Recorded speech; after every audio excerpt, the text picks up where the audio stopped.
pretty good at the big picture stuff, but it's not so good at deciding what the climate's going to be in one little corner of England, for instance. And so deciding how that translates into what you should do on a particular piece of ground is still going to be a probability thing rather than a certainty.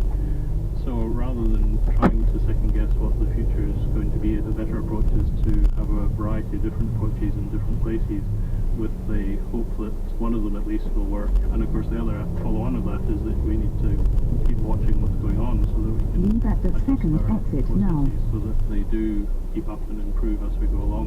As we get more expert at both historical and forward-moving restoration, is there a danger? leave the roundabout at the second exit, Because we know we can leave at the second exit now. Danger, and it's one that is currently very topical because I think in the UK, as of here, you have a trend towards developing offset regulation, which means that it's allowed to knock down a nature reserve somewhere and build another one somewhere else. And to me, that's a very dangerous development because it doesn't matter how well you do the restoration, you're never actually going to Leave the roundabout at the second exit. draw it back. And I think that's quite a dangerous supposition, and one that could lead to us losing very valuable ecosystems on a basis that we're something back somewhere else. Have you got any examples to support this? Well, I mean, locally here, Perth is a very Leave at the second exit we've now. had several hundred hectares of very nice Banksy woodland, which is a prime habitat for one of our endangered black cockatoos, knocked over on the premise that we can recreate a Banksy woodland in other places. First of all, we don't really know whether we can do that effectively. And second, it's going to be at least 50 years before you get anything vaguely approximating the habitat that was there.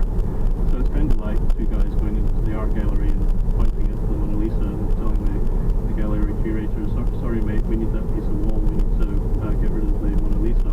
But never mind, we'll paint you one somewhere else. Thank you, Professor Richard. Kelvin, what do the large conservation organisations think about restoration? Do they want to go back to specific points, or do they recognise that this is a moving target? Well, it's a bit of both, really. Habitat restoration is definitely a cornerstone of the conservation movement. Jamie Wyber at the RSPB told me, we think habitat restoration is very important and something we would work towards in conservation.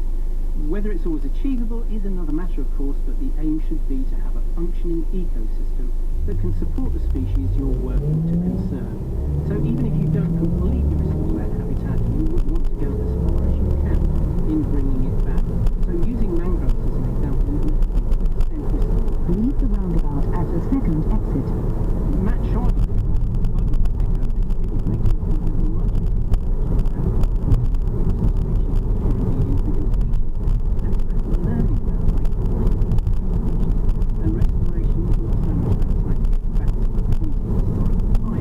Leave at the second exit now.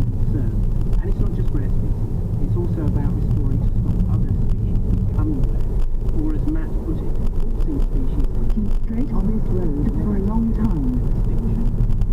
I also contacted Richard Fox from Butterfly Conservation, and he agreed as well that restoration was a useful tool, saying, yes, it's important and very much part of the solution to halting and reversing the long-term declines of the UK's butterflies. Of course, habitat restoration can take many forms, from replanting a grubbed-out hedge to major projects to reinstall complex wildlife-rich habitats. But the conservation organisations I spoke to would rather that nature didn't decline in the first place. Restoration is the last resort for many. They all agree that it can be difficult, especially with complex habitats like woodlands that can take centuries to approach their former diversity, but they're also pragmatic. In a nutshell, when faced with declining biodiversity, anything is better than nothing. Well, that's it for this week.